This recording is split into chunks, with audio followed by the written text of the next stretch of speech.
Praise the Lord, brothers and sisters. கர்த்தராகிய இயேசு கிறிஸ்து நாமத்தால் உங்கள் அனைவரும் வாழ்த்துகிறேன். சோ இயேசு கிறிஸ்து அந்த யூத ஜனங்களோட பேசும்போது அன்னைக்கு நீங்கள் அடிமைத்தனத்தில் உள்ளீர்கள், நீங்கள் விடுதலையாக்கப்பட வேண்டும். அப்போ அந்த விடுதலை ஆவதற்கு நீங்கள் சத்தியத்தை அறிய வேண்டும். அப்போ சத்தியத்தை அறிந்தால் மட்டுமே நீங்கள் விடுதலையாக்கப்பட முடியும் என்று சொல்லும்போது, எதிலிருந்து நாங்கள் விடுதலையாக்கப்பட வேண்டும் என்று அவர்கள் கேட்டார். நாங்கள் அடிமைப்படவே இல்லையே, ஏன் விடுதலையாக்கப்பட வேண்டும்? அதற்கு இயேசு கிறிஸ்து பாவத்தின் சம்பளம் மரணம் என்பதால் அதுக்கு ஏசப்பா சொல்றாரு, பாவம் செய்கிறவனும் பாவத்துக்கு அடிமையா இருக்கிறான், அதனாலதான் நீங்க விடுதலையாக்கப்பட வேண்டும். ஆனா விடுதலை ஆக்கப்பட ஒருவர் தேவை இல்லையா? யாரால் கூடும்? ஒரு மனிதனால் விடுதலையாக்க முடியாது. ஆனால் கர்த்தரே ஆவியானவர், கர்த்தருடைய ஆவி எங்கேயோ அங்க விடுதலை உண்டு. அப்போ விடுதலை ஆக்கக்கூடியவர் ஒருவர், அவர்தான் ஆவியானவர், அவர்தான் இயேசு என்பதை நாம் அறிந்து கொள்ள வேண்டும். சோ இன்னைக்கு நாம பார்க்க போற படிப்பினை பாவத்திலிருந்து விடுதலை, ஃப்ரீடம் ஃப்ரம் சின். அதே போல விடுதலையாக்கப்பட்ட அந்த விடுதலை நாம் எதற்கு பயன்படுத்துகிறோம்? விடுதலை ஆன பின்பு நமக்கு சுதந்திரம் உண்டு.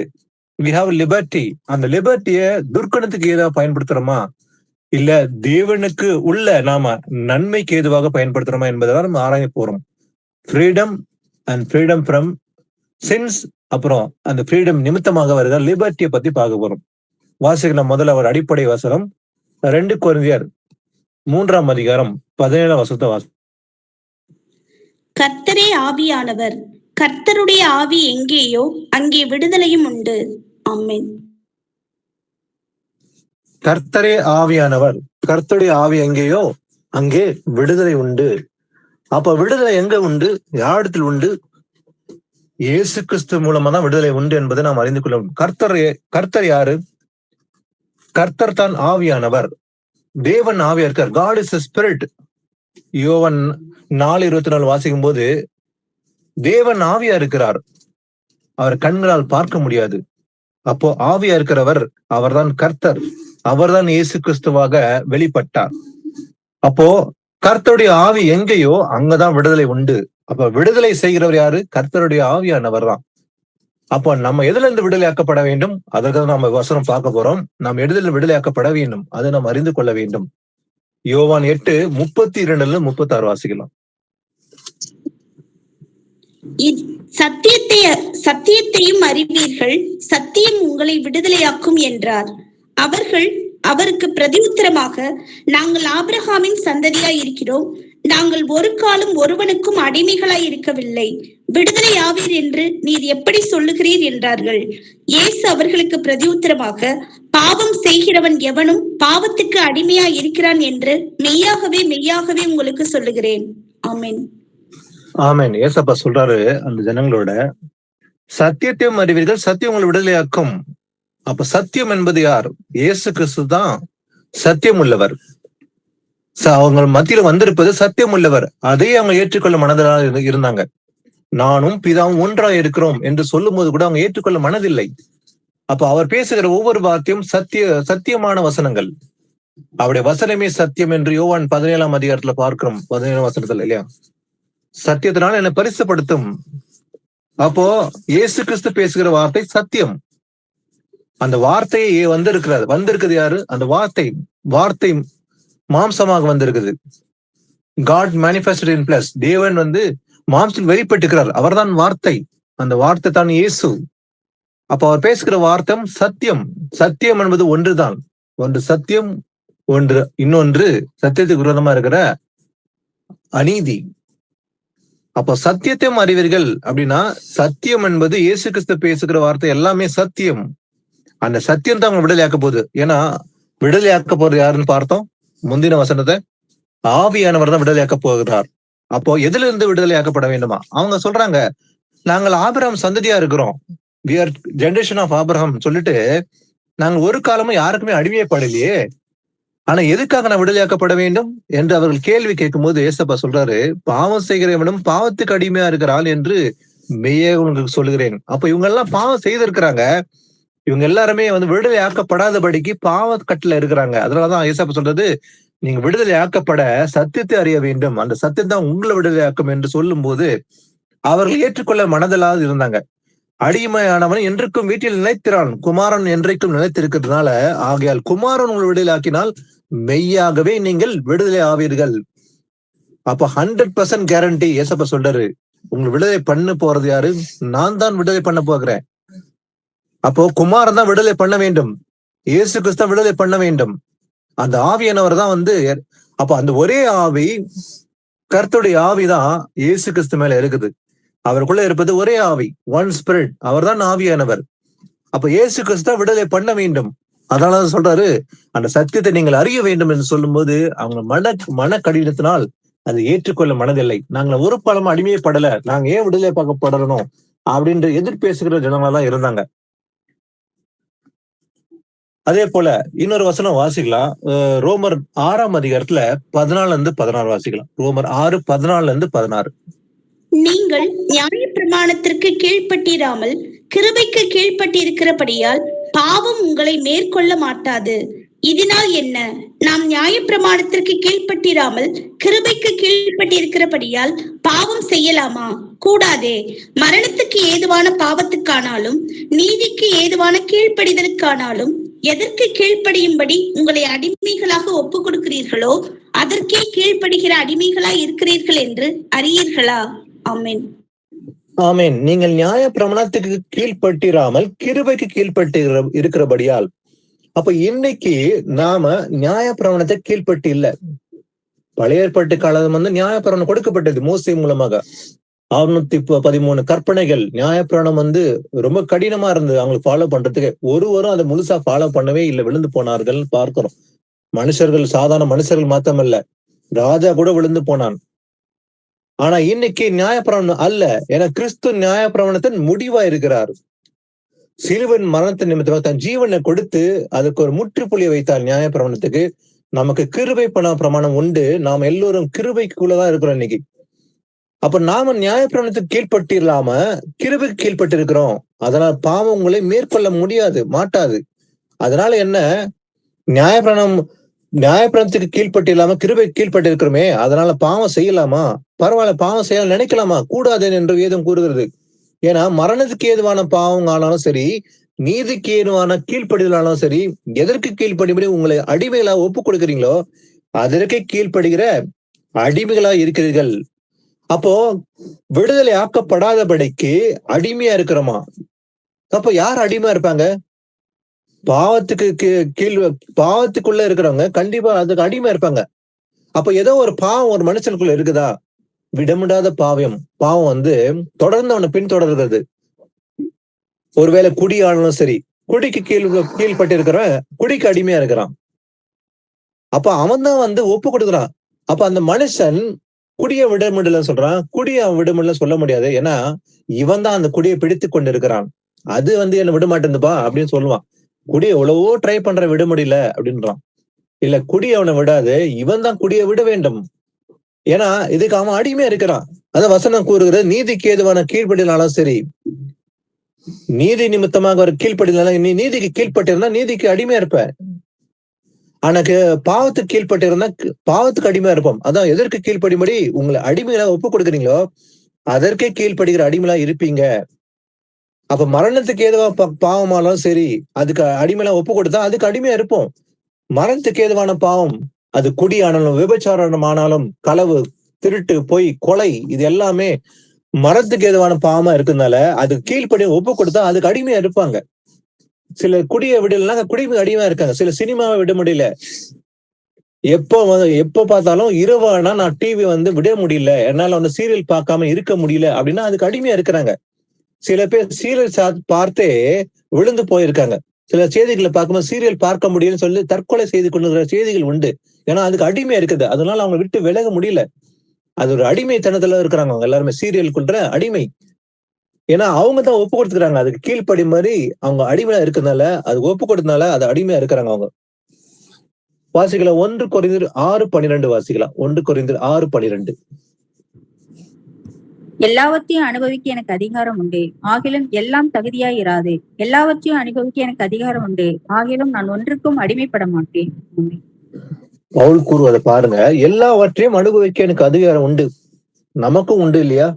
இந்த பூமியில நாம் அடிமையில வாழல. ஏசப்பா யாருமே அவரை கண்ட்ரோல் பண்ணி வைக்கல. யாருமே எல்லாவற்றுக்கும் சுதந்திரம் உண்டு. ஒரு மனுஷனுக்கும் ஆதாம் முதல் கொண்டு இன்று வரைக்கும் அவங்களுக்கு எல்லாமே ஒரு லிபர்ட்டி கொடுத்துக்கிறாரு. தன்னெச்சையா முடிவெடுக்க சாய்ஸ் நம்ம தான் எடுக்க போறோம். இந்த பூமியில நன்மை தீமை ரெண்டுமே இருக்குது. இன்னைக்கு நம்ம கையில வேதம் இருக்குது, வசனம் இருக்குது. இன்னொரு பக்கம் தீமையான காரியங்கள். இதை எதை நம்ம தேர்ந்தெடுக்கிறோம் என்பது அந்த சுதந்திரம் நமக்கு உண்டு. ஆனா நாம தான் அதை சூஸ் பண்ணணும். அப்ப பவுல் சொல்றாரு, எல்லாவற்றையும் அனுபவிக்க எனக்கு அதிகாரம் உண்டு, எனக்கு அந்த சுதந்திரம் உண்டு, ஆகிலும் எல்லாம் தகுதியா இராது என்று பவுல் கூறுகிறார். அப்போ இந்த பூமியில தீமையான காரியம் உண்டு, நன்மையான காரியம் உண்டு. எல்லாவற்றையும் அனுபவிக்கிறது எனக்கு அதிகாரம் இருக்குதுதான். ஆனாலும் எல்லாம் தகுதியா இராது. அப்போ அதே போல எல்லாவற்றையும் அனுபவிக்கவும் எனக்கு அதிகாரம் இருக்குது. அது தீமையானாலும் நன்மையானாலும். ஆனாலும் கூட ஆகிலும் நான் ஒன்றுக்கும் அடிமைப்பட மாட்டேன். நான் அதற்கு அடிமைப்பட மாட்டேன். அனுபவிக்க எனக்கு அந்த சுதந்திரம் ஒண்ணு இருக்குது. ஆனா நான் அதுக்கு அடிமைப்பட மாட்டேன் என்று பவுல் கூற. இதுக்கு ஒப்பான இன்னொரு வசனத்தையும் வாசிக்கலாம். அதே போல 1 கொரிந்தியர் 10:23 வாசிங்க. 10:23. எல்லாவற்றையும் அனுபவிக்க எனக்கு அதிகாரம் உண்டு, ஆகிலும் எல்லாம் தகுதியா இராது. எல்லாவற்றையும் அனுபவிக்க எனக்கு அதிகாரம் உண்டு, ஆகிலும் எல்லாம் பக்தி விருத்தியை உண்டாக்காது. எங்கேயும் பவுல் கூறுவதை பாருங்க. இங்க என்ன சொல்றாருன்னா, எல்லாவற்றையும் அனுபவிக்க உண்டு, அதிகாரம் இருக்குது. ஆனாலும் கூட நான் என்ன பண்றேன், ஆகிலும் எல்லாம் பக்தி வித்தியை உண்டாக்காது. அப்போ எல்லாமே பக்தி வித்தியை உண்டாக்குமா? இன்னைக்கு கிடையாது இல்லையா? எது பக்தி வித்தியை உண்டாகும்? தேவனுடைய வசனங்களை கை கொள்வதனால நமக்கு பக்தி வித்தி அடைகிறோம். நம்ம பக்தி வித்தி அடைவது எப்படி? எதனால? தேவனுடைய வார்த்தைகளையும் நம்ம கேட்டு அதன்படி நடக்கும் போதுதான் பக்தி வித்தி உண்டாகுது. அப்ப எல்லாமே பக்தி வித்தி அடைய முடியுமா? அல்ல. அதுதான் பவுல் கூறுறார். எல்லாம் ஆனாலும் கூட எல்லாம் பக்தி வித்தியை உண்டாக்காது. ஆனா நம்ம அழைத்த தேவன் எப்படி அழைத்திருக்கிறார்? நம்மள அடிமைத்தனமா அழைக்கல, நமக்கு சுதந்திரம் கொடுத்துக்கிறாருன்னு சொல்லி பாக்குறோம். நம்ம எல்லாருமே சுயதனத்துக்கு அழைக்கப்பட்டிருக்கிறோம்னு சொல்லி பாக்குறோம். வாசிங்க, கலாத்தியர் 5:13 வாசிக்கலாம். சகோதரரே, நீங்கள் சுயாதீனத்திற்கு அழைக்கப்பட்டீர்கள். இந்த சுயாதீனத்தை நீங்கள் மாம்சத்திற்கு ஏதுவாக அனுசரியாமல் அன்பினாலே ஒருவருக்கொருவர் ஊழியம் செய்யுங்கள். ஆமென். அன்பினாலே ஒருவருக்கொருவர் ஊழியம் செய்ய வேண்டும், சேவை செய்ய வேண்டும். ஊழியம் என்பது சேவை. சர்விங். சர்வன்ட்ஸ் ஆஃப் காட் அப்படின்னாக்கா என்ன? சர்வன்ட்ஸ் ஆஃப் காட்னாக்கா ஒரு குறிப்பிட்ட மனுஷனை மட்டும் தான் நீங்க நினைக்கிறாங்க. சர்வெண்ட்னாக்கா ஒரு மேடையில நின்று பேசுறவர் வர்ற சர்வெண்ட்பா. நாம எல்லாம் அவர் கீழே இருக்கிறோம் அப்படி இல்லை. நம்ம ஒவ்வொருத்தரும் தேவனுடைய ஊழியக்காரலா இருக்கிறோம். நம்ம அத்தனை பேரும் ஒவ்வொருத்தரும் கடமை என்ன? சேவை செய்வது நம்முடைய ஒவ்வொருத்தரையும் கடமை. நம்ம எல்லாருமே சர்வன்ட்ஸ் ஆஃப் காட் தான். ஒரு தனி மனிதன். அதுதான் சிங்குலர்ல இல்ல, ஒருமையில் சொல்லப்படாமல் பன்மையில் சொல்லப்பட்டு இருக்குது இல்லைங்களா? அப்போ சுயாதீனம் பாருங்க, நீங்கள் சுயாதீனத்துக்கு அழைக்கப்பட்டீர்கள். இந்த சுயாதீனத்தை நீங்கள் மாம்சத்துக்கு ஏதுவாக அனுசரிக்காம அன்பினாலே ஒருவருக்கு ஒரு ஊழியம் செய்ய வேண்டும். நம்ம எப்படி அழைச்சிருக்கிறோம்? சுயாதீனத்துக்கு. we have the liberty. நம்மள அடிமையாக அழைக்கல ஆண்டவர், சுயாதீனமா அழைத்திருக்கிறார். அழைப்பு நமக்கு எல்லாமே தன்னெச்சையாக செயல்பட, முடிவெடுக்க எல்லாமே நமக்கு சுதந்திரம் உண்டு என்று பார்க்கிறோம். அப்படிதான் நம்ம ஆண்டவர் அழைச்சார். ஆனா இந்த சுயாதீனம், எனக்கு சுதந்திரம் இருக்குது, ஃப்ரீடம் இருக்குது, அதனால என்ன? ஆனா இந்த சுயாதீனத்தை நீங்கள் மாம்சத்துக்கு ஏதுவாக அனுசரிக்க கூடாது என்று வேதம் கூறுகிறது. அப்ப நம்ம அழைச்சவர் சுயாதீனமா அழைச்சிருக்காரு. ஆனா அந்த சுயாதீனத்தை நாம மாம்சத்துக்கு எதுவா அனுசரிக்க கூடாது. ஏன்னா மாம்ச சிந்தை மரணம். மாம்சம் சொல்கிறபடி நாம ஒரு செயல்படக்கூடாது. என் சிந்தனை சொல்கிறது, நான் இதை நினைக்கிறேன், இதை செய்து விட வேண்டும் என்று ஒருபோதும் நினைக்காம ஆவியினாலும் நடத்தப்பட வேண்டும். நாம் ஒவ்வொருத்தரும் ஒரு காலத்துல இருந்தோம், மாம்சப்படித்தான் நம்ம நடந்து கொண்டு இருந்தோம். ஆனா இன்னைக்கு மாம்சத்தோடு நம்ம செயல்படக்கூடாது. அப்ப எனக்கு சுதந்திரம் உண்டு, சுயதனம் இருக்குது. அத மாம்சத்துக்கு எதுவா நான் செய்யாம என்ன பண்ணுமா? அன்பினால ஒருவருக்கு ஒருவர் ஊழியம் செய்ய வேண்டும். அதான் ஆண்டவர் சொல்றாரு, உன்னிடத்தில் நீ அன்பு கூறுவது போலவே பேரிடத்தில் அன்பு கூற வேண்டும், அன்பு கூறுவாயாக என்கிற இந்த ஒரே வார்த்தையினால நியாயப்பிரமாணம் முழுவதும் நிறைந்திருக்கிறது, நிறைவேறும் என்று பார்க்கிறோம். அப்ப 613 கற்பனைகள் பழைய ஏற்பாட்டுல இருக்கிற கற்பனைகளை நாம கை கொள்ள வேண்டிய அவசியமே இல்லை. ஒரே கற்பனை கடைபிடிச்சா போதும். எது? உன்னிடத்தில் நீ அன்பு கூறுவது போல பேரிடத்தில் அன்பு கூறுவாய்க. அதே போல கர்த்தர் மேலேயே நமக்கு அன்பு இருக்க வேண்டும். உன் தேவனாகிய கர்த்தர் ஒருவரே கர்த்தர். அந்த ஒரே கர்த்தர் நம்ம என்ன பண்ணோம்? அன்பு கூற வேண்டும். எப்படி அன்பு கூறலாம்? கற்பனை கை கொள்ளுதான் அன்பு கூறுவது. என் மேல் அன்பா இருந்தால் என் கற்பனையை கை கொள்ளுங்கள் என்று இயேசு கிறிஸ்து கூறுகிறார். வாசிக்கலாம் 1 பேதுரு 2:16 வாசிக்கலாம். 2:16.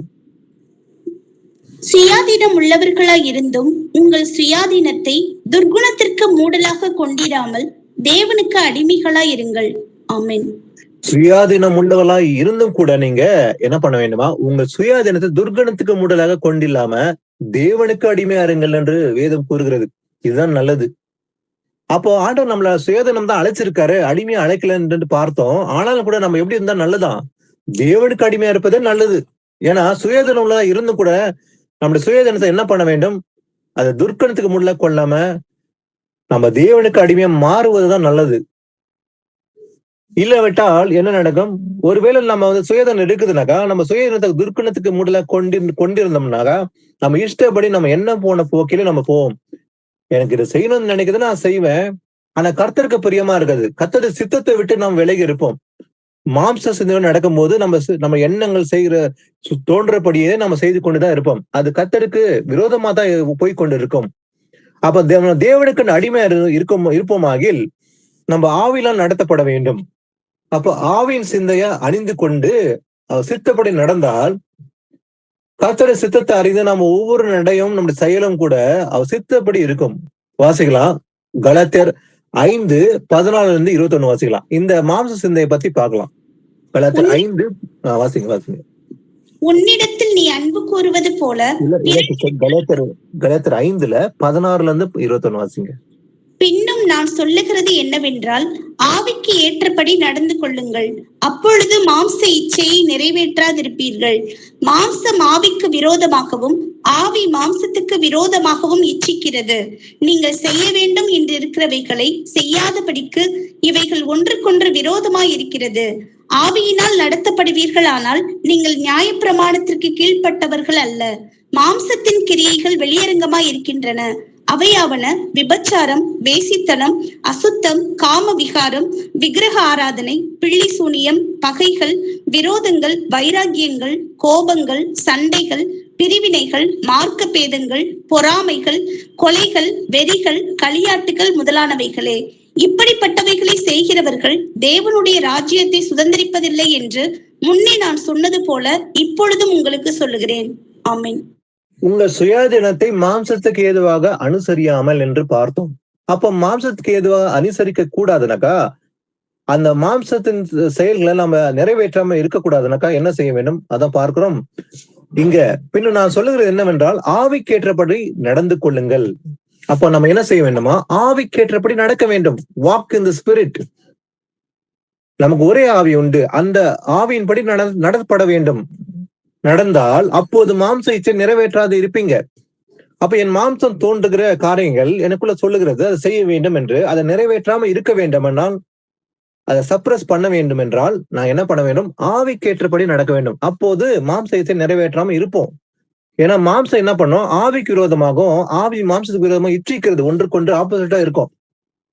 ஏன்னா நீங்க செய்ய வேண்டும் என்கிறவைகளை செய்யாதபடிக்கு இவைகள் ஒன்றுக்கொன்று விரோதமா இருக்கிறது. இப்ப நான் நன்மை செய்ய வேண்டும், ஆனா மாம்சம் என்ன சொல்லும்? தீமையானதை செய்யலாம்னு நினைக்கும். ஆனா ஆவி என்ன சொல்வாரு? தீமையானதை விட்டு அவர் சித்தப்படி செய்யணும்னு நினைக்கும் போது, ஆனா மாம்ச பலவீனம் இருக்கிறதுனால அது இச்சிக்கும் ஒன்றுக்கொண்டு விரோதமாக. அதனால ஆவினால் நடத்தப்பட்டால் நீங்கள் நியாயப்பிரமாணத்திற்கு கீழ்ப்பட்டவர்கள் அல்ல. அப்ப நாம ஆவியின்படி நடந்தா, ஆவியினால் நடத்தப்பட்டால் நம்ம நியாயப்பிரமாணத்துக்கு கீழ் இருக்க மாட்டோம்.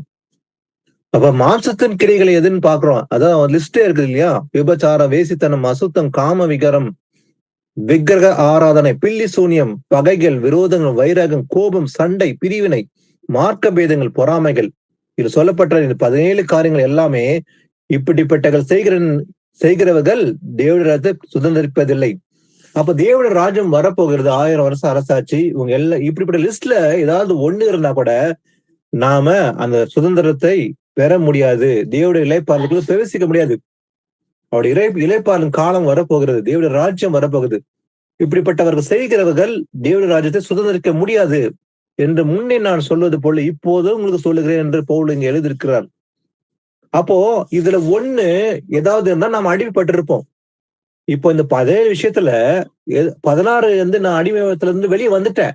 அப்ப 17 ஒரு காரியம் இருக்குது எனக்குள்ளக்கா, இன்னும் நான் அடிமை தந்திருக்கிறேன், விடுதலையாக்கப்பட வேண்டும். இன்னும் நான் விடுதலையாக்கப்படவில்லை, நான் அடிமைப்பட்டு இருக்கிறேன்.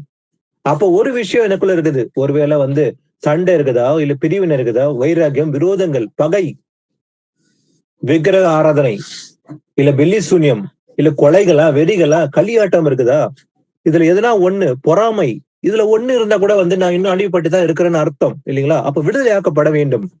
இப்ப விடுதலையாக்கப்பட்டாதான் அவருடைய ராஜ்யத்தில் பிரவேசிக்க முடியும் என்று வேதம் எச்சரிக்கிறது. அப்போ இந்த பாவத்தை மேற்கொள்வதற்கு நான் என்ன செய்ய வேண்டும்? நன்மை செய்ய வேண்டும். வாசிக்கலாம். ரோமர் 7ஆம் அதிகாரம் 14-20 வாசிக்கலாம். 7:14-20. மேலும் நமக்கு தெரிந்திருக்கிறபடி நியாயப்பிரமாணம் ஆவிக்குரியதா இருக்கிறது. நானோ பாவத்துக்கு கீழாக விற்கப்பட்டு மாம்சத்துக்கு உரியவனா இருக்கிறேன். எப்படி எனில், நான் செய்கிறது எனக்கே சம்மதி இல்லை. நான் விரும்புகிறதை செய்யாமல் நான் வெறுக்கிறதையே செய்கிறேன். இப்படி நான் விரும்பாததை செய்கிறவனா இருக்க நியாயப்பிரமாணம் நல்லதென்று ஒத்துக்கொள்ளுகிறேனே. ஆதலால் நான் அல்ல, எனக்குள் வாசமா இருக்கிற பாவமே அப்படி செய்கிறது. அதற்படி எனில், என்னிடத்தில், அதாவது என் மாம்சத்தில் நன்மை வாசமா இருக்கிறதில்லை என்று நான் அறிந்திருக்கிறேன். நன்மை செய்ய வேண்டும் என்கிற விருப்பம் என்னிடத்தில் இருக்கிறது, நன்மை செய்வதோ என்னிடத்தில் இல்லை. ஆதலால் நான் விரும்புகிற நன்மையை செய்யாமல் விரும்பாத தீமையையே செய்கிறேன். அந்தபடி நான் விரும்பாததை நான் செய்தால் நான் அல்ல, எனக்குள்ளே வாசமா இருக்கிற பாவமே அப்படி செய்கிறது. ஆமென். ஆமென். பாருங்க, நியாய பிரமாணம் ஆவிக்குரியதா இருக்கிறது. நானும் பாவத்துக்கு கீழாக விற்கப்பட்டு மாம்சத்துக்குரியவனாய் இருக்கிறேன் என்று இங்க கூறுகிறார். எப்படின்னாக்கா, நான் செய்கிறது எனக்கே சம்மதம் இல்லை. ஆனா நான் விரும்புகிறது செய்யாம நான் வெறுக்கிறதே செய்கிறேன். இப்ப நாம கூட நம்ம ஆரம்ப காலத்துல நம்ம அப்படிதான் இருந்தோம் இல்லைங்களா? நம்ம விரும்புவதை செய்யாம வெறுக்கிறது, எது பாவம் என்று வெறுக்கிறோமோ அதையே விரும்பி சில நேரங்கள் செய்தது உண்டு. ஏன்னா இப்படி நான் விரும்பாததை செய்கிறவனா இருக்க நியாயப்பிரமாணம் நல்லது என்று ஒத்துக்கொள்கிறேன். ஆதலால் நான் அல்ல, எனக்குள் வாசமா இருக்கிற பாவமே அப்படி செய்கிறது. அப்போ நாம விரும்பாத ஒரு காரியம், இது தேவனுக்கு பிடிக்கவில்லை, இது கர்த்தருடைய விரும்பாதத, அது காரணம் என்ன? நமக்குள்ள அடிபட்டுக்கிற அந்த பாவம் தான் செய்கிறது. அப்ப எனக்குள்ள வாசமா இருக்கிற பாவமே அப்படி செய்கிறது. அது எப்படின்னாக்கா, என் மாம்சத்தில் நன்மை வாசமா இருக்கிறதில்லை என்று நான் அறிந்திருக்கிறேன். நன்மை செய்ய வேண்டும் என்கிற விருப்பம் என்னிடத்தில் இருக்கிறது, ஆனா நன்மை செய்வதோ என்னிடத்தில் இல்லை. அப்ப நம்ம இடத்துல நன்மை செய்யணும்னு விருப்பம் வெறும் விருப்பம் இருக்குது, ஆனா நன்மை செய்கிற காரியம் எனக்குள்ள இல்லாது இருந்த ஒரு காலத்துல நமக்குள்ள இருந்தது பார்க்கிறோம். அதனால் நான் விரும்புகிறத நன்மை செய்யாம விரும்பாத தீமையே செய்கிறேன். அதான் என்ன நடக்குதுனாக்கா, இப்படி இருக்கிறதுனால என்ன நடக்குதுனாக்கா, நான் விரும்புகிற நன்மை செய்யாம விரும்பாத தீமை மட்டுமே செய்து விடுகிறோம் என்று பார்க்கிறோம். அதான் பவுல் கூறார். அப்போ அந்தபடி நான் விரும்பாத நான் செய்தால் நான் அல்ல, எனக்குள்ள வாசமா இருக்கிற பாவமே அப்படி செய்கிறது.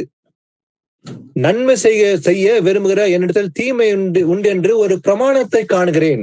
அது என்ன? உள்ளான மனுஷருக்கு ஏற்றபடி தேவனுடைய நியாயப்பிரமாணத்துமே பிரியமா இருக்கிறேன். ஆகிலும் என் மனதின் பிரமாணத்துக்கு விரோதமாக போராடுகிற வேறு ஒரு பிரமாணத்தை என் அவைகளில் இருக்க காண்கிறேன். அது என்ன? அது என் அவைகளில் உண்டாயிருக்கிற பாவ பிரமாணத்துக்கு என்னை சிறையாக்கி கொள்ளுகிறது. அதனாலதான் நம்ம இன்னைக்கு எப்படி இருக்கிறோம்? நாம அதனால பாவம் செய்த ஒரு காலத்துல அப்படிதான் இருந்தோம். ஆனாலும் கூட நாம பாவத்துல விடுதலையாக்கப்பட்டதுனால நமக்கு நம்ம நியாயப்பிரமாணத்துக்கு கீழே இல்ல, நம்ம எல்லாருமே இன்னைக்கு கிருபைக்கு கீழே இருக்கிறதுனால நம்ம எல்லாருமே கிருபை பிரமாணத்துக்குள்ளதான் நம்ம பிரவேசித்து இருக்கிறோம். ஏன்னா கிறிஸ்து நியாயப்பிரமாணத்தை முடிவா இருக்கிறாரு. அதனால இன்னும் பாவம் செய்ய போகக்கூடாது. ஏன்னா அதுக்கு ஒரு முடிவு வைத்தார். அவர் தன் ஜீவனை கொடுத்து நியாயப்பிரமாணத்துக்கு ஒரு முடிவை வைத்தார். அப்ப நாம எல்லாரும் கிருபை மூலமா தான் இன்னைக்கு பிரவேசித்து இருக்கிறோம். அப்ப தேவனுடைய கிருபையினாலதான் நம்ம எல்லாரும் இன்னைக்கு அந்த இளைப்பாறுதலை பிரவேசிக்க முடியும். அதனால என்ன, நான் பாவம் செய்யலாமா, நான் இன்னும் அடிமைத்தனத்துல இருக்கலாமா? கூடாதே. வாசிக்கலாம். சங்கீதம் 119:45 வாசிக்கலாம்.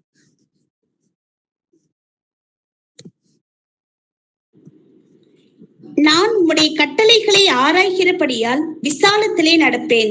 ஆமென். பாருங்க, தாவீது சொல்கிறாரு, நான் உம்முடைய கட்டளைகளை ஆராய்கிறபடியால் விசாலத்தில் நடப்பேன். அப்ப நான் எனக்கு அடிமைத்தனம் இல்ல, நான் விசாலமா நடக்கிறேன். அது காரணம் என்ன? உம்முடைய கட்டளைகளை ஆராய்கிறபடியால். அந்த ஏசப்பாவும் சொல்றாரு, வேத வாக்கியங்களை ஆராய்ந்து பாருங்கள், அவைகளில் உங்களுக்கு நித்திய ஜீவன் உண்டென்று எண்ணுகிறீர்களே, என்னை குறித்து சாட்சி கொடுக்கிறவர்களே அவைகளே. அப்ப இயேசு கிறிஸ்து குறித்து சாட்சி கொடுக்கிற வசங்க வேத வாக்கியம் தான். அதை ஆராய்ந்து பார்க்க வேண்டும். ஆராய்ந்து பார்த்தால் நாமும் கூட விசாலமாக நடப்போம். நமக்கு தடை இல்லை, நாம் அடிமைப்பட மாட்டோம். நமக்கு சுதந்திரோடு நம்முடைய நடைகள் பிசைப்பு இல்லை, தடுமாற மாட்டோம். நம்முடைய வழிகள் சுதந்திரமா இருக்கும். அதான் தாவீது சொல்றாரு, நம்முடைய கட்டளைகளை ஆராய்றதுனால என்னுடைய நடைகள் எப்படி இருக்குமா, நான் விசாலத்தில் நடப்பேன் என்று தாவீது கூறுகிறார். வாசிக்கலாம், நீதிமொழிகள் 4ஆம் அதிகாரம் 26, 27. 4 வாசிங்க. உன் கால் நடையை சீர்தூக்கி பார், உன் வழிகள் எல்லாம் நிலைவரப்பட்டிருப்பதாக. வலது புறமாவது இடது புறமாவது சாயாதே, உன் காலை தீமைக்கு விளக்குவாயாக. ஆமென். உன் கால்கள் நடையை சீர்தூக்கி பார். அப்ப நம்முடைய நடைகள் என்ன பண்ண வேண்டும்? சீர்தூக்கி பார்க்க வேண்டும். ஏன்னா உன் வழிகள் எல்லாம் நிலைவரப்பட்டிருப்பாயாக. சீர்தூக்கி பார்த்தால் நம்முடைய வழிகள் எல்லாம் நிலைவரப்பட்டிருப்போம். ஏன்னா வலது புறமாவது இடது புறமாவது நாம சாயக்கூடாது, சாய்ந்து விடக்கூடாது. சிலர் விசுவாசமா ஆரம்பத்துல உறுதியா நடப்பாங்க. இதுதான் சத்தியம், இது உண்மையான சத்தியம், இது அறிந்து கொண்டேன், இவ்வளவு வருடம் காலமா நான் அறியவில்லை என்று சந்தோஷத்துடனே ஆரம்பத்துல உற்சாகத்தோட வருவார்கள். ஆனா சில காலம் சென்ற பிறகு அவன சிந்தனைகள் எல்லாம் வலது பக்கம் இடது பக்கம் சாய ஆரம்பிப்பாங்க. கொஞ்சம் அப்படி சாய்ந்து பார்ப்பாங்க. அப்படி ஒரு யூடியூப் பக்கமோ இல்ல மற்ற சொல்லுகிற காரியத்திலோ அவங்க செவி கொடுக்கும் போது அவங்க நிலை தவறி விழத்துக்கு நிறைய வாய்ப்பு இருக்குது. அதனால நம்ம வலது பக்கம் இடது பக்கம் சாய விடக்கூடாது. அப்ப இது சத்தியம் என்று அறிந்த பிறகு நம்முடைய இலக்கு தேவ ராஜ்யம் மட்டும்தான் இருக்கணும். நம்முடைய பார்வை இளைப்பாறுதல். நான் அந்த நித்தியத்தை பெற்றுக் கொள்வதற்கு மட்டும்தான் நான் என் சிந்தனையும் பேச்சு இருக்கும், அதை மட்டும் தான் சார்ந்து இருப்பேன். என்னுடைய நோக்கமே அந்த இளைப்பாறுதலுக்கு பிரவேசிக்க வேண்டும் என்று நடக்கும் போது நாம் சாய மாட்டோம். அப்ப வலது புறமாவது இடப்புறம் சாயாதேன்னு சொல்லி வேதம் கூறுது. அப்போ உன் காலை தீமைக்கு விலக்கி காத்துக்கொள், விலக்குவாயாக. அப்ப எதை விட்டு விலக்க வேண்டும்? தீமைக்கு. அப்போது நாம் அந்த இலக்கை நோக்கி நடக்க முடியும். வாசிக்கலாம், அப்போஸ்தலர் 13, 38, 39 வாசிக்கலாம்.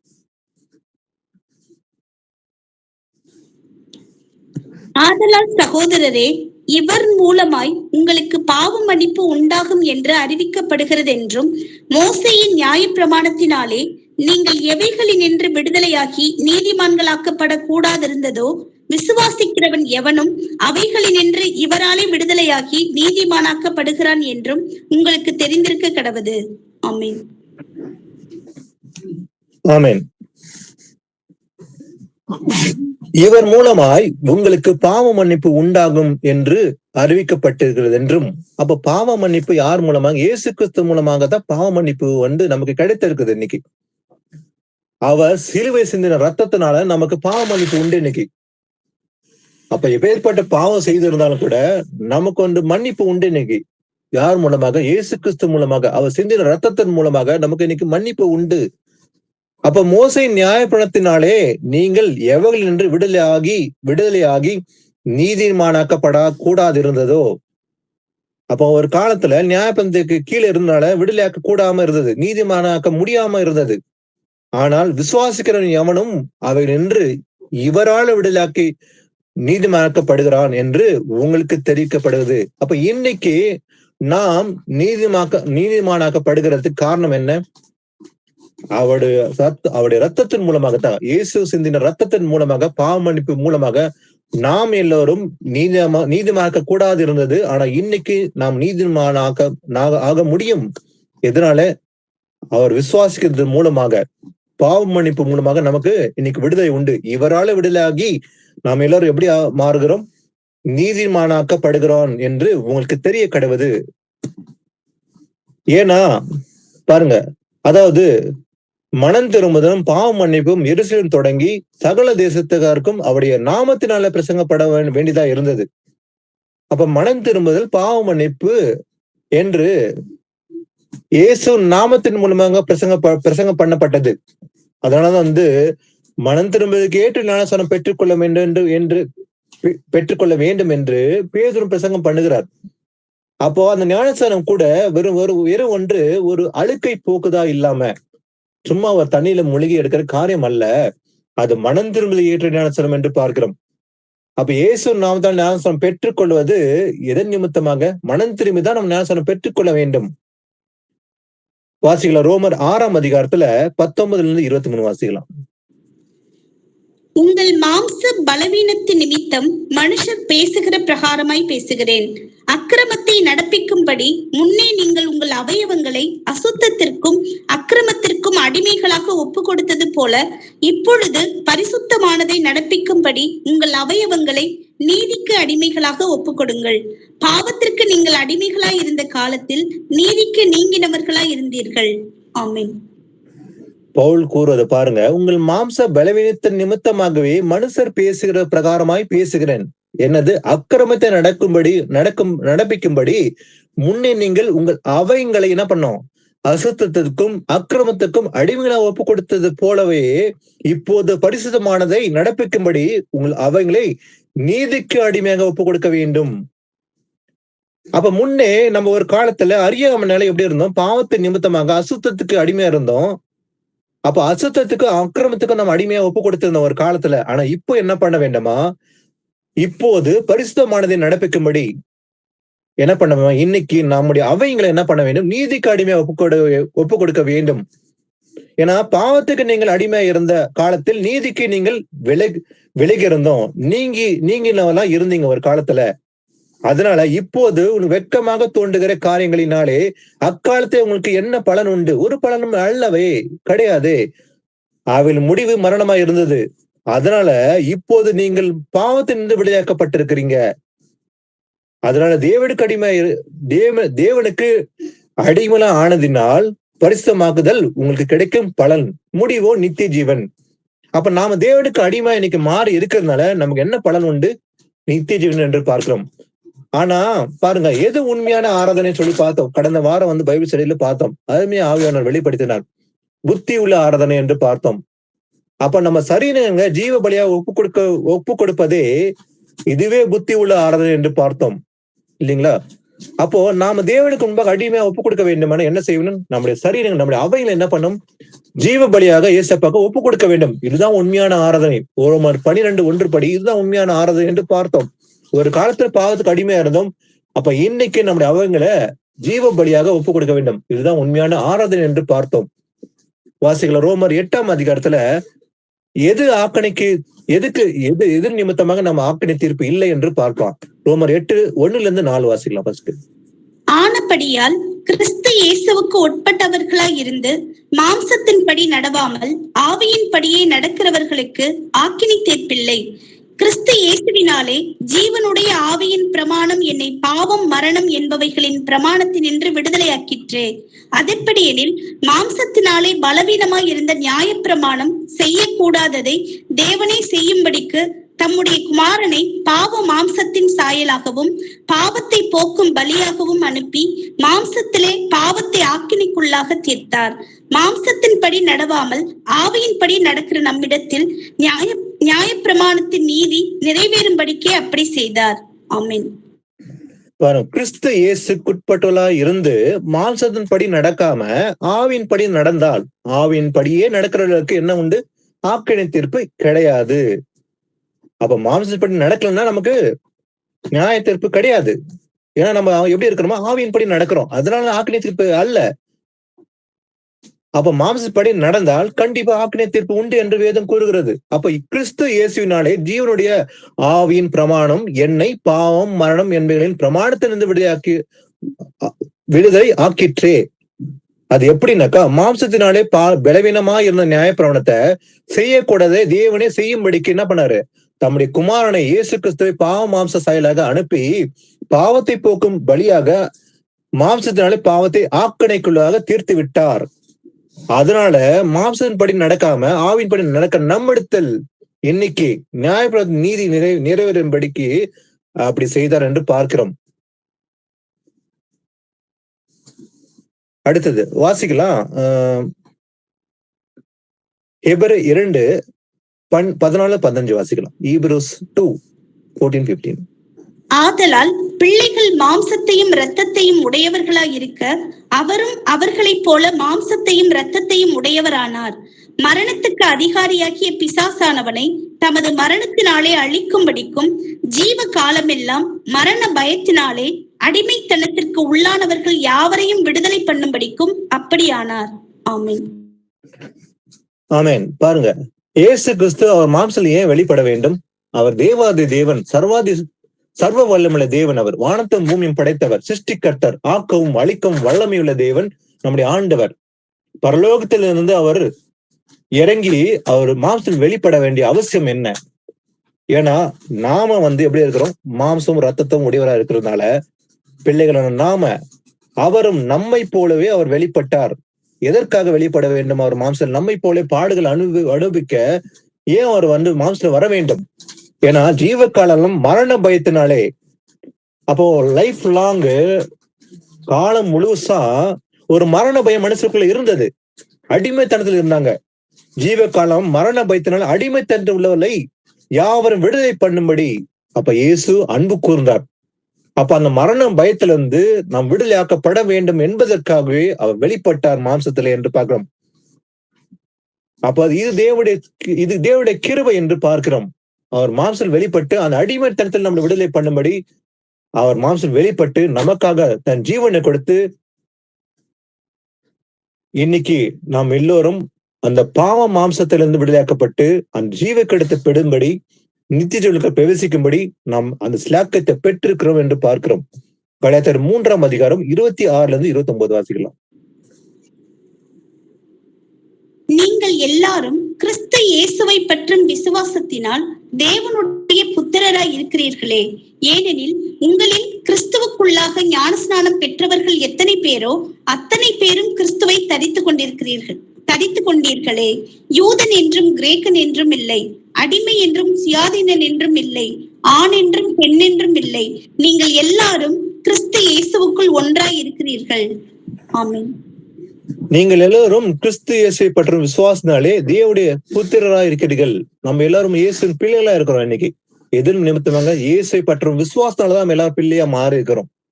ஏன்னா உங்களில் கிறிஸ்துக்குள்ளாக ஞானஸ்நானம் பெற்றவர்கள் எத்தனை பேரோ, நம்ம எல்லோரும் இயேசு கிறிஸ்துக்குள்ள ஞானஸ்நானம் பெற்றிருக்கிறோமா? பெற்றிருந்தால் அத்தனை பேரும் கிறிஸ்துவை தரித்து கொண்டிருக்கிறோம். அப்ப இன்னைக்கு நாம மனம் திரும்புவதற்கு ஏற்ற ஞானஸ்நானம் உண்மையாக பெற்றிருந்தால் நம்ம யாரா தரித்து கொண்டிருக்கிறோம்? இயேசு கிறிஸ்துவை தரித்து கொண்டிருக்கிறோம். நமக்கெல்லாம் வாசம் பண்ணுகிறோம் இயேசு கிறிஸ்து என்று பார்க்கிறோம். அதனால யூதன் என்றும் கிரேக்கன் என்றும் கிடையாது இன்னைக்கு. அப்ப ஞானஸ்நானம் பெற்ற நமக்குள்ள அந்த உயர்வு தாழ்வு, கிரேக்கு யூத, அடிமை, சுயாதீனம் அப்படிலாம் வித்தியாசமே கிடையாதான். நீங்களும் கிறிஸ்துவை இயேசுக்குள் ஒன்றாய் இருக்கிறோம். அப்ப நாம எல்லாரும் அந்த ஒன்னஸ்குள்ள இன்னைக்கு வந்திருக்கிறது காரணமே அவர் நிமித்தமாக. அப்ப இயேசு கிறிஸ்துக்குள்ள ஞானஸ்நானம் பெற்ற நாம் எல்லோரும் ஒன்றா இருக்கிறோம். இன்னைக்கு சபை ஒன்றா இருக்கிறது. நம்ம வெவ்வேறு பட்டணங்கள் இருக்கலாம்.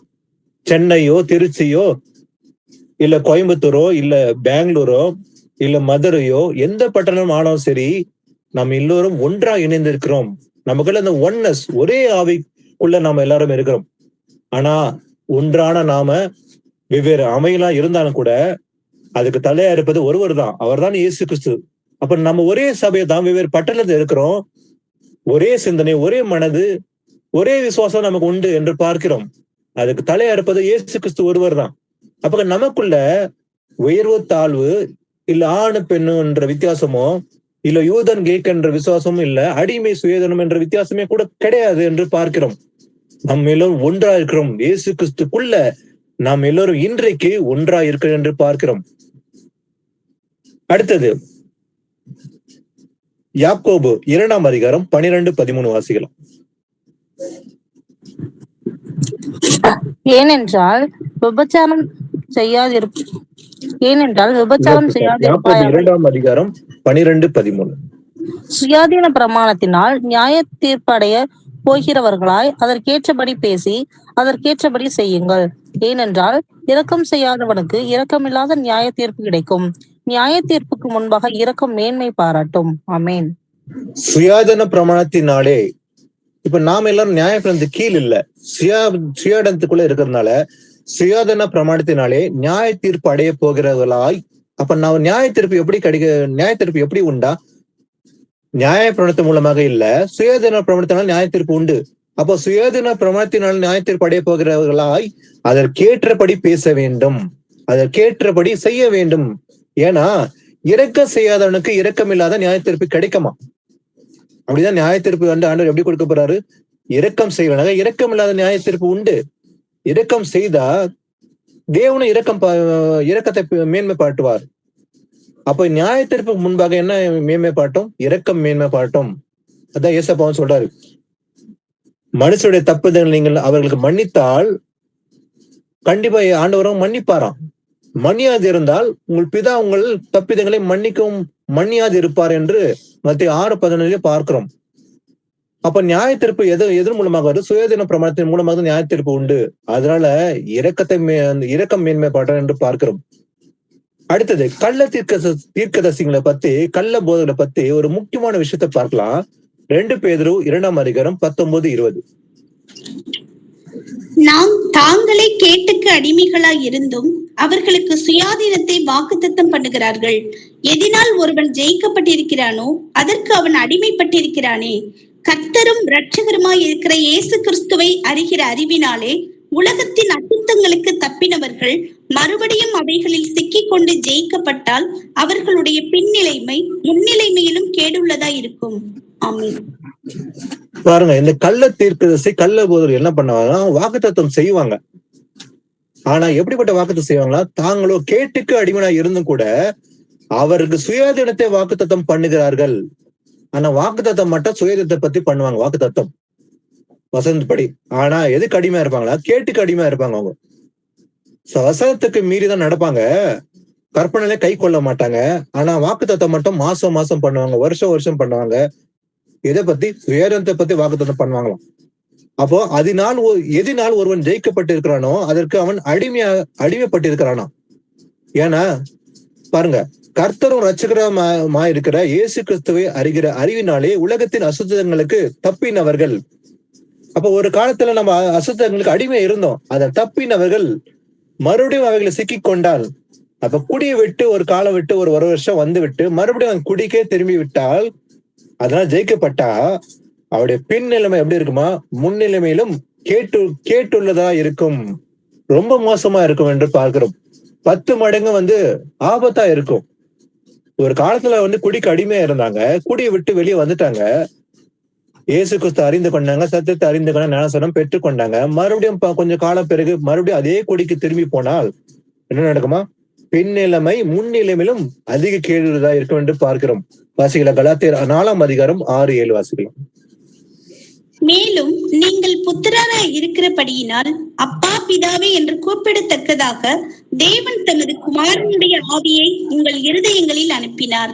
ஆகையால் இனி நீ அடிமையாயிராமல் புத்திரனாய் இருக்கிறாய்.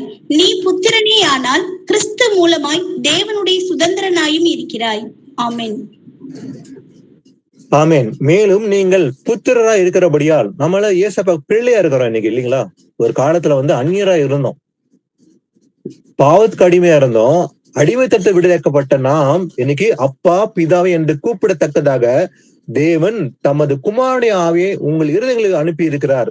நம்முடைய இருதயங்களை வாசம் பண்ணுகிறது ஆவியானவர். அதனால அப்பா பிதான் கூப்பிடும்படி புத்திர சுவிகாரத்தை நம்ம எல்லாரும் பெற்றிருக்கிறோம். இன்னைக்கு குமாரனுடைய ஆவி நமக்குள்ள இருக்கிறதுனால, ஆகிய இனி நீங்கள் அடிமையா இல்லாம நம்முடைய எப்படி இருக்கிறோமா? புத்திரரா இருக்கிறோம், ஏசப்பாவுடைய பிள்ளையா இருக்கிறோம். நம்ம இன்னைக்கு அடிமை இல்ல, நீ புத்திரனா இருக்கிறதுனால கிறிஸ்து மூலமாய் தேவனுடைய என்னவா இருக்கிறோமா? சுதந்திரரா இருக்கிறோம். அப்ப நமக்கு லிபர்ட்டி இருக்கிறது எதனால? அவருடைய பிள்ளையா இருக்கிறதுனால, ஏசப்படைய மகனா இருக்கிறதுனால, மகளா இருக்கிறதுனால நம்ம எல்லாருக்கும் நமக்கு எது உண்டு? தேவனுடைய சுதந்திரம் உண்டு, நம்ம எல்லாருக்கும் உண்டு என்று பார்க்கிறோம். அதே போல இதுல 8-9 வாசிங்க சிஸ்டர். இதுல நீங்கள் தேவனை அறியாமல் இருந்தபோது சுபாவத்தின்படி தேவர்கள் அல்லாதவர்களுக்கு அடிமைகளாய் இருந்தீர்கள். இப்பொழுதோ நீங்கள் தேவனை அறிந்திருக்க அல்லது தேவனாலே அறியப்பட்டிருக்க பலனற்றதும் வெறுமையானதுமான அவ்வழிபாடுகளுக்கு நீங்கள் மறுபடியும் திரும்பி மறுபடியும் அவைகளுக்கு அடிமைப்படும்படி விரும்புகிறது எப்படி? ஆமென். பாருங்க, நீங்கள் தேவனை அறியாமல் இருந்த போது ஒரு காலத்துல அன்னைக்கு சுபாவத்தின் படி எப்படி இருந்தோமா, தேவர்கள் அல்லாதவர்களுக்கு அடிமையா இருந்தோம், வேறு தெய்வங்களை வணங்கி கொண்டிருந்தோம்.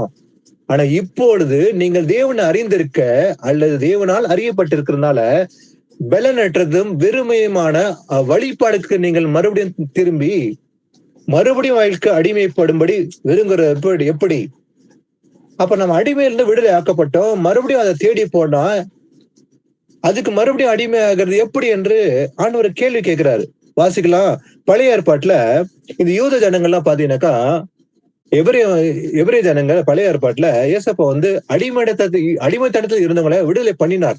450 வருஷமாக அவர்கள் எகிப்தில் அடிமைப்பட்டு இருந்தாங்க அவங்க. ஆனா 450 வருஷம் அடிமைப்பட்டு இருந்து விடுதலையாக்கப்பட்ட பிறகு அவர்கள் விடுதலையாக்கப்பட்டு வந்த போதிலும் கூட ஏசப்பா அவங்களை எப்படி நடத்தி வந்தாரு? ஒரு தகப்பன் தன் பிள்ளை சுமப்பது போல அந்த ஜனங்க சுமந்து கொண்டு வந்தார் என்று பார்க்கிறோம்.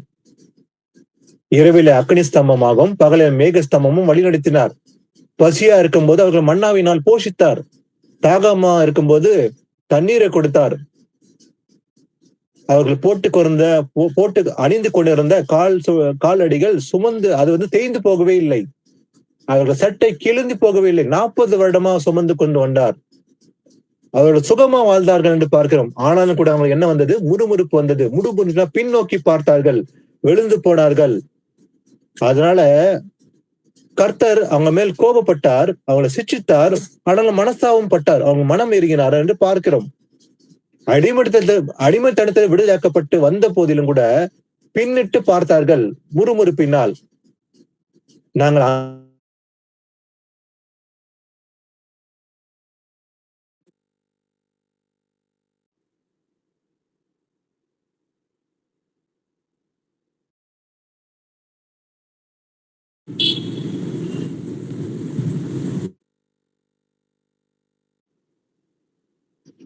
செய்த தவறு, எங்களை பிதாக்கள் செய்தது தவறு, அதனால எங்க மன்னிங்க சொல்லிட்டு ஒரு முக்கியமான மனம் திரும்பி அவர்கள் சாம்பல்ல உட்கார்ந்து உபவாசித்து ஒரு அறிக்கை பண்றாங்க, பாவ அறிக்கை. வாசிக்கலாம் அதை.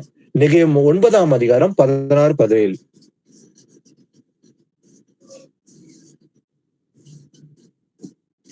9ஆம் அதிகாரம் 16-17 வாசிங்க. நெகேமியா.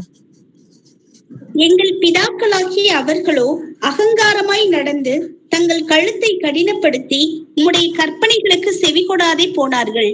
அவர்கள் செவி கொடுக்க மனதில்லாமலும் அவர்களிடத்திலே நீர் செய்த உம்முடைய அற்புதங்களை நினையாமலும் போய் தங்கள் கழுத்தை கடினப்படுத்தி தங்கள் அடிமைத்தனத்துக்கு திரும்பும்படிக்கு அவர்கள் கலகம் பண்ணி ஒரு தலைவனை ஏற்படுத்தினார்கள்.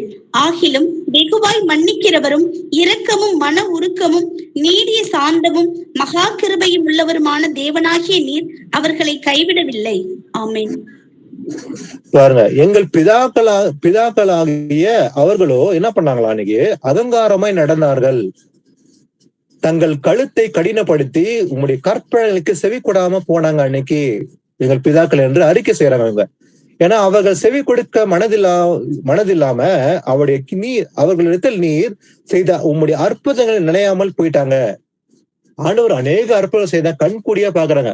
அவங்க எல்லாமே அற்புதங்களை கண்ணார பாக்குறாங்க, அதிசயங்களை பாக்குறாங்க. ஏசப்பா செய்த அற்புதங்களை அவங்க எல்லாமே கண்ணார கண்டும் கூட அதை நினைக்காம போயிட்டாங்க. தங்கள் கழுத்தை கடினப்படுத்தி கொண்டார்கள். தங்கள் அடிமைத்தனத்துக்கு திரும்பும்படிக்கு என்ன பண்ணாங்களா? அவர்கள் கனக பண்ணினார்கள். அடிமைத்தனத்தை வெளியே வந்துட்டாங்க, மறுபடியும் அந்த அடிமைத்தனத்தை திரும்பி பார்க்கும்படி என்ன பண்ணாங்க? தங்கள் கழுத்தை கடினப்படுத்தி கொண்டார்கள், கலங்க பண்ணினார்கள். எப்படி கலங்க பண்ணாங்க? ஒரு பொண்ணு கண் கொன்றிய வார்த்தை விட்டு அதை வழங்கும்படி தேவனுக்கு கலங்க பண்ணினார்கள். அப்போ ஒரு தலைவனை ஏற்படுத்தினார்கள். ஆகிலும் வெகுவாய் மன்னிக்கிறவரும் இரக்கமும் மன உருக்கம் நீடிய சாந்தமும் மகா கிருபை உள்ளமான தேவனாகிய நீர் அவர்களை கைவிடவும் இல்லை. அவங்க கலகம் பண்ணி தேவனுக்கு எழும்பி பொண்ணு கண்குட்டியை வார்த்து விட்டு அதை வணங்கும்படி தங்கள் எண்ணங்களை திசை திருப்பி தங்கள் கழுத்துக்களை கடினப்படுத்தி அடிமைத்தனத்துக்கு திரும்பும்படி கலங்கம் பண்ணினார்கள் என்று பார்க்கிறோம். ஆனாலும் கூட ஏசப்பா என்ன பண்ணாரு? மனதுருக்கமுள்ள தேவனா இருந்தார்.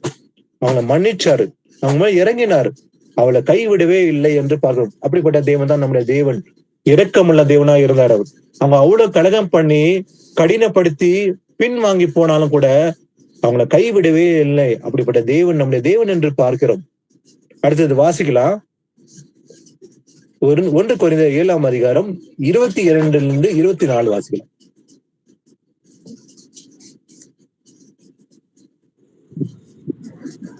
கர்த்தருக்குள் அழைக்கப்பட்ட அடிமையானவன் கர்த்தருடைய சுயாதீனனாய் இருக்கிறான்.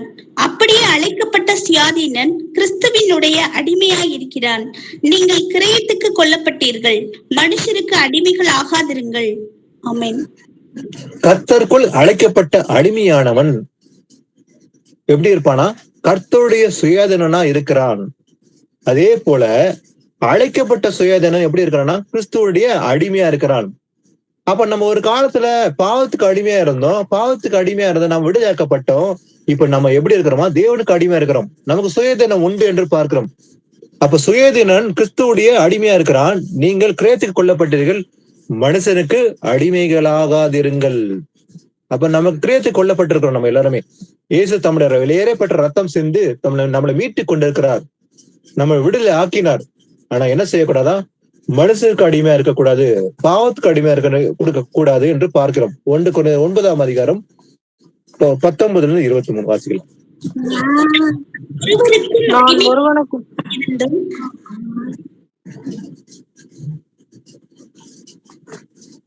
வாசிங்க சிஸ்டர். நான் ஒருவருக்கும் அடிமைப்படாதவனாக இருந்தும் நான் அதிக ஜனங்களை ஆதாயப்படுத்திக் கொள்ளும்படிக்கு என்னைத்தானே எல்லாருக்கும் அடிமையாக்கினேன். யூதரை ஆதாயப்படுத்திக் கொள்ளும்படிக்கு யூதருக்கு யூதனை போலவும், நியாய பிரமாணத்துக்கு கீழ்ப்பட்டவர்களாய் ஆதாயப்படுத்திக் கொள்ளும்படிக்கு நியாய பிரமாணத்துக்கு கீழ்ப்பட்டவனை போலவும் ஆனேன். நியாய பிரமாணம் இல்லாதவர்களை ஆதாயப்படுத்திக் கொள்ளும்படிக்கு அவர்களுக்கு நியாய பிரமாணம் இல்லாதவனை போலும் ஆனேன். அப்படி இருந்தும் நான் தேவனுக்கு முன்பாக நியாய பிரமாணம் இல்லாதவனாய் இராமல் கிறிஸ்துவின் பிரமாணத்துக்குள்ளானவனாய் இருக்கிறேன். பலவீனரை ஆதாயப்படுத்திக் கொள்ளும்படிக்கு பலவீனருக்கு பலவீனை போலானேன். எப்படியாகிலும் சிலர் ரட்சிக்கும்படிக்கு நான் எல்லாருக்கும் எல்லாம் ஆனேன்.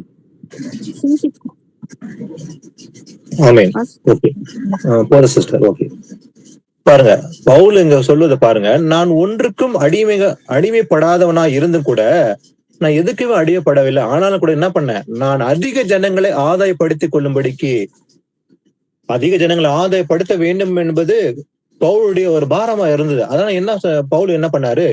என்னைத்தானே எல்லோருக்கும் அடிமையாக்கினேன். எப்படி? யூதரை ஆதாயப்படுத்திக் கொள்ளும்படிக்கு யூதருக்கு யூதனை போலவே மாறிட்டேன். நான் யூதனை போலவே மாறினேன்னு சொன்னாரு. அதே போல நியாயப்பிரமாணத்துக்கு கீழ்ப்பட்டவர்களை ஆதாயப்படுத்திக் கொள்ளும்படி நான் என்ன பண்ணேன்? நியாயப்பிரமாணத்துக்கு கீழ்ப்பட்டவனை போலவே மாறிவிட்டேன் என்று இங்க பவுல் கூறுறது பாருங்க. எதனால அதை செய்தாரு? பலவீனரை ஆதாயப்படுத்திக் கொள்ளும்படிக்கு பலவீனரை போலவே நான் மாறிவிட்டேன். எப்படி ஆகலும் சிலர் ரட்சிக்கும்படிக்கு நான் எல்லோருக்கும் எல்லாம் ஆனேன். எப்படியாவது ரட்சிக்கப்பட வேண்டும், ரட்சிப்புக்குள்ள வர வேண்டும். அதனால நான் என்ன செஞ்சேன்? சிலர் ரட்சிக்கும்படிக்கு நான் எல்லோருக்கும் எல்லாம் ஆனேன். ஏன்னா சுவிசேஷத்தினால் நான் உடன் பங்காளியா இருக்கும்படிக்கு அது நிமித்தமே இப்படி செய்கிறேன். அப்போ பவுல் எப்படியாவது எல்லாம் ரட்சிக்கப்பட வேண்டும் என்று, அதாவது பாருங்க, நியாயப்பிரமாண கீழ்பட்டவங்களை ஆதாயப்படுத்திக் கொள்ளும்படி, அவனை ஆதாயப்படுத்திக் கொள்ளும்படி யூதனை போலவும் நான் மாறினேன். யூதனை போலதான் மாறினேன்னு சொன்ன, யூதனை வழிபாடுகளை பின்தொடர்ந்து போனேன்னு சொல்ல. அப்ப எப்படியாவது அவன் ரட்சிக்கு அடைய வேண்டும் என்று நான் எல்லாருக்கும் எல்லாமும் ஆனேன் என்று தன்னை தாழ்த்தி இங்க பவுல் கூறுவதை பார்க்கிறோம். வாசிகளா, எபேசியர் 6ஆம் அதிகாரம் 7-8. அடிமையானவன் ஆனாலும் சுயாதீனம் உள்ளவன் ஆனாலும் அவனவன் செய்கிற நன்மையின்படியே கர்த்தரிடத்தில் பலனை அடைவான் என்று அறிந்து மனுஷருக்கென்று ஊழியம் செய்யாமல் கர்த்தருக்கென்றே நல் மனதோட ஊழியம் செய்யுங்கள். ஆமென். அடிமையானவனும் சரி, சுயாதீனம் உள்ளவனாலும் சரி, அவனவன் செய்கிற நன்மையின்படியே கர்த்தரிடத்தில் பலனை அடைவான் என்று அறிந்து. அப்ப கர்த்தர் அவர் வரும்போது நமக்கு பலன் கொடுப்பாரு. அவன் கிரியைக்கு தக்கதாக பலன் உண்டு. அடிமையானா சரி, சுயதனமானா சரி. அதனால மனுஷருக்கென்று ஊழியம் செய்யாம, நான் மனுஷனுக்கு தான் செய்யறேன்னு நினைக்காம, இடம் செய்த என்ன பண்ண வேண்டுமா? கர்த்தர்க்கென்றே நல் மனதோடு ஊழியம் செய்ய வேண்டும். இவ்வளவு நேரம் நம்ம வசனத்தை பார்த்தோம். ஆனா இயேசு கிறிஸ்து தன்னை எப்படி தாழ்த்தினார் என்று பார்க்கலாம். ஒரு முக்கியமான வசனத்தை வாசிக்கலாம். பிலிப்பு 2 6-7. அவர் தேவனுடைய ரூபமாய் இருந்தும் தேவனுக்கு சமமாய் இருப்பதை கொள்ளையாடின பொருளாக எண்ணாமல் தம்மை தாமே வெறுமையாக்கி அடிமையின் ரூபம் எடுத்து மனுஷர் சாயலானார். ஆமென். அவர் தேவனுடைய ரூபமாய் இருந்தும் கூட என்ன பண்ணாரு? தேவனுக்கு சமமாய் இருப்பதை கொள்ளையாடின பொருளா எண்ணாம வந்திருப்பது யார்? சர்வ வல்ல தேவன் தான் இங்க மாம்சம் வெளிப்பட்டு இருக்கிறார். அவர் தான் இயேசு. ஆனாலும் கூட என்ன பண்ணாரு? தம்மை தாமே வெறுமையாக்கி விட்டார். கம்ப்ளீட்டா அவர் என்ன பண்ணாரு? இந்த பூமியில வந்து அவர் மாம்சம் வெளிப்பட்ட உடனே அவர் தம்மை முழுவதுமாக வெறுமையாக்கி விட்டார். வெறுமை ஆக்கி விட்டது மாத்திரமல்ல, அடிமை ரூபம் எடுத்து மனுஷ சாயலானார். அப்ப தன்னையே வெறுமையாக்கி அடிமை ரூபம் எடுத்திருக்கிறாரு யாரு? இயேசு கிறிஸ்துவே அவரு, இல்லைங்களா? அவர் மனுஷ ரூபமாய் காணப்பட்டிருந்தும், அதாவது சிலுவையின் மரண பரிந்தம் கீழ்ப்படிந்தராகி தம்மை தாமே தாழ்த்தினார். அப்போ இயேசு கிறிஸ்து அடிமை ரூபம் எடுத்து தன்னை தாழ்த்தி, சிலுவை மரண பரிந்தம் தம்மை தாழ்த்தி கீழ்ப்படிந்து நமக்காக தன் ஜீவனே கொடுத்தார், இல்லைங்களா? அப்ப நாம அந்த அடிமைத்தனத்தில் இருக்கக்கூடாது என்பதற்காகவே, பாவத்தின் விடுதலையாக்கப்பட வேண்டும் என்பதற்காகவே அவர் தன்னை வெறுமையாக்கி விட்டு அடிமை ரூபம் எடுத்து அவர் தன் ஜீவனை கொடுத்தார் என்பதை பார்க்கிறோம். இங்க வாசிக்கலாம். ரோமர் 8:15 வாசிக்கலாம். ரோமர் 8:15. அந்தபடி திரும்பவும் பயப்படுகிறதற்கு நீங்கள் அடிமைத்தனத்தின் ஆவியை பெறாமல் அப்பா பிதாவே என்று கூப்பிடப்படுகிற புத்திர சுவிகாரத்தின் ஆவியை பெற்றீர்கள். ஆமென். திரும்பவும் பயப்படுறதுக்கு ஒரு காலத்துல ஜீவ காலம் எல்லாம் மரண பயம் இருந்துச்சு நம்ம எல்லாருக்குமே. எத்தனையோ காலம் முன்னவாக நம்ம ஒரு காலத்துல இயேசு அறியாத மக்களை போல இருந்த போது நமக்கு பயம் இருந்தது. அடுத்து என்ன நடக்கும் நமக்கே தெரியாது. ஆனா திரும்பவும் பயப்படுறதுக்கு இன்னைக்கு நீங்கள் அடிமைத்தனத்தின் ஆவியை பெறவில்லை. அன்னைக்கு அடிமைத்தனத்தின் ஆவி பெற்று இருந்தோம், அதனால அப்படி பயம் இருந்தது. இன்னைக்கு நாம் அடிமைத்தனத்திற்குள்ள இல்ல, அப்பா பிதாவை என்று கூப்பிடும்படி புத்திர சுவீகாரத்தின் ஆவியை பெற்றிருக்கிறோம். நம்ம எல்லாரும் சுயதனமுள்ள மாறி இருக்கிறோம் என்று பார்க்கிறோம். வாசிக்கலாம். ரோமர் 1:25 வாசிக்கலாம். சாரி, ரோமர் இல்ல, யாக்கோபு 1:25 வாசிக்கலாம். சுயாதீன பிரமாணமாகிய பூரண பிரமாணத்தை உற்று பார்த்து அதிலே நிலைத்திருக்கிறவனே கேட்கிறதை மறக்கிறவனாய் இராமல் அதற்கேற்ற கிரியை செய்கிறவனாய் இருந்து தன் செய்கையில் பாக்கியவானாய் இருப்பான். ஆமென்.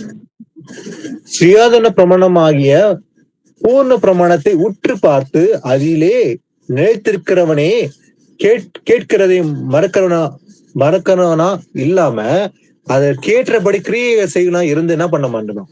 தன் செய்கையின் பலன் பாக்கியவனா இருப்பான். அவன் எப்படி இருப்பானா? பாக்கியவான இருப்பான். கடைசி ஒரு 2 வசனத்தை வாசித்து முடிக்கலாம். கலாத்தியர் 5:1 வசனத்தை ஃபர்ஸ்ட் வாசிக்கலாம். ஆனபடியினாலே நீங்கள் மறுபடியும் அடிமைத்தனத்தின் நுகத்திற்கு உட்படாமல் கிறிஸ்து நமக்கு உண்டாக்கின சுயாதீன நிலைமையிலே நிலை கொண்டிருங்கள். ஆமென். ஆனபடியினாலே நீங்கள் மறுபடியும் அடிமைத்தனத்தின் நுகத்துக்கு உட்படாம கிறிஸ்து நமக்கு உண்டாக்கின சுயாதீன நிலைமையிலே நிலை கொண்டிருக்க வேண்டும். நீங்க மறுபடியும் அடிமைத்தனம் நுகப்படாம என்ன பண்ண வேண்டுமா? கிறிஸ்து நமக்கு உண்டாக்கின சுயதன நிலைமையிலே நிலை கொண்டே வேண்டும். ஆனபடியால் முந்தின அதிகாரத்தை வாசிக்கலாம். கலாத்தியர் 4:28-31 வாசித்து முடிக்கலாம். சகோதரரே, நாம் ஈசாக்கை போல வாக்கு தத்தத்து பிள்ளைகளாய் இருக்கிறோம்.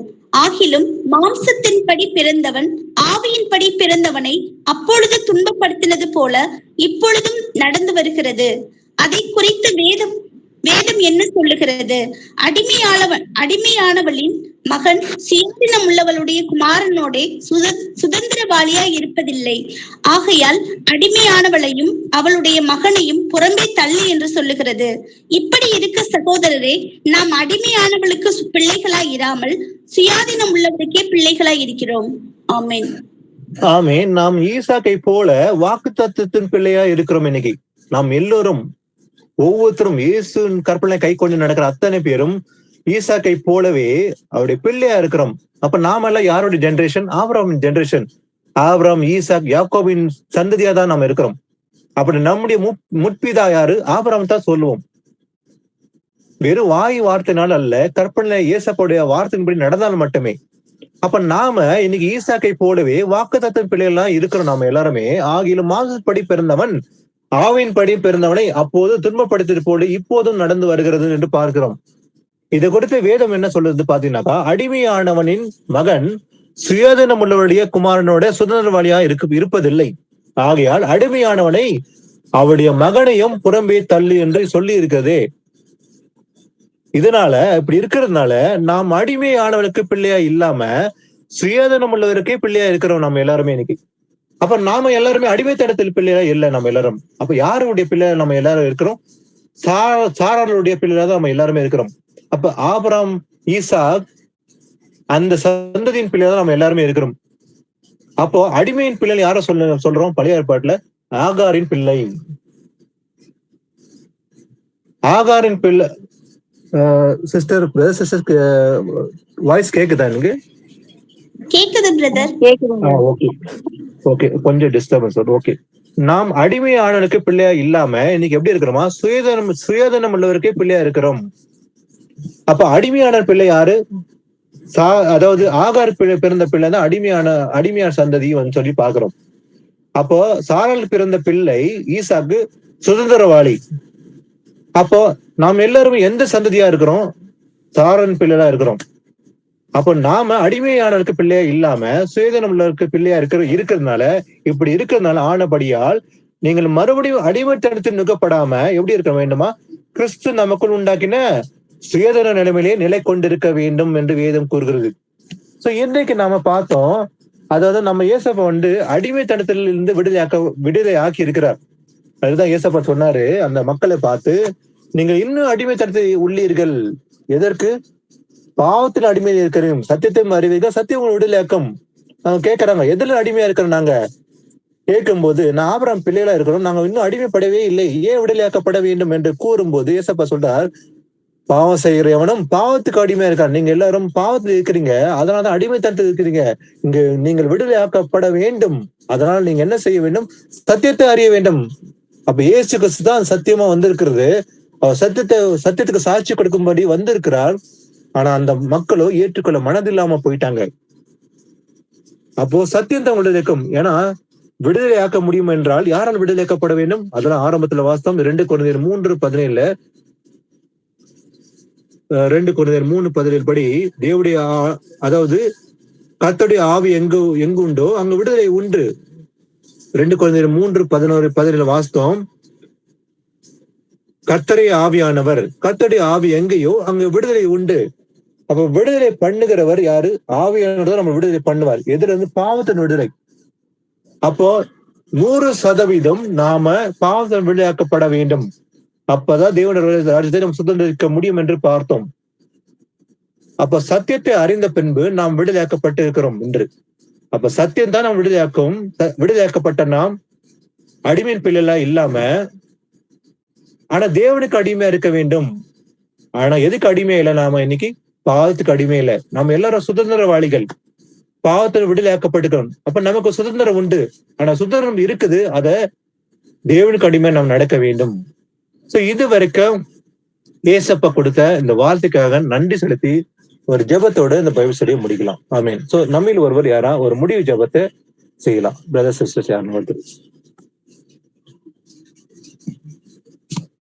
ஒரு பினிஷிங் பிளேயர் ஒப்பு கொடுத்து யாரும் ஜெபிங்க. யாரும் பிரதர் சிஸ்டர்ஸ்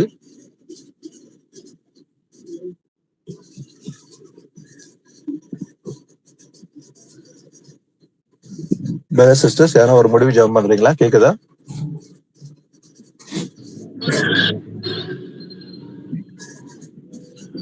ஸ்தோத்திரம் ஆண்டவரே, அல்லேலூயா. ஸ்தோத்திரம் ஸ்தோத்திரம் ஸ்தோத்திரம். பரிசுத்தரே உமக்கு ஸ்தோத்திரம் ஆண்டவரே. நேற்றும் இன்றும் என்றும் மாறாத தேவனே உமக்கு ஸ்தோத்திரம்.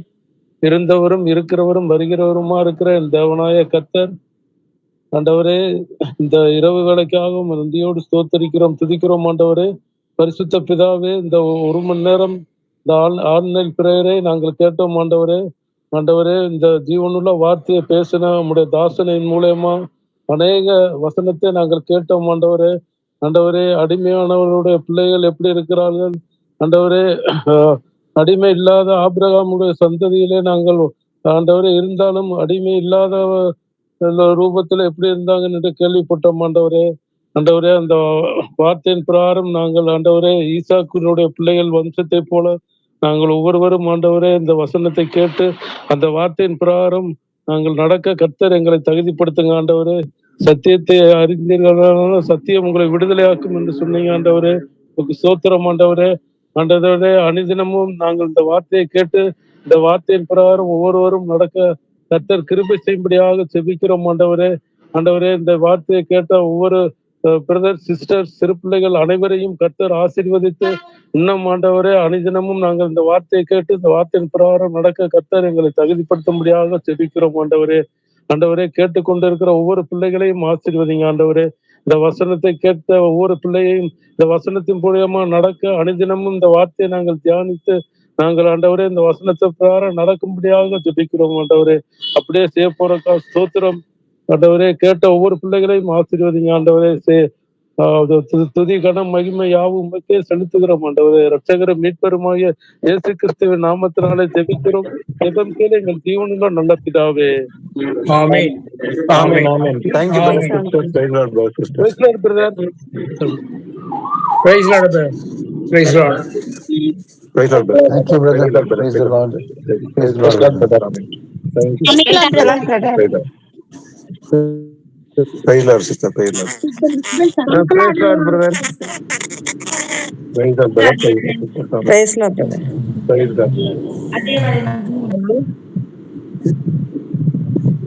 Praise Lord, brother.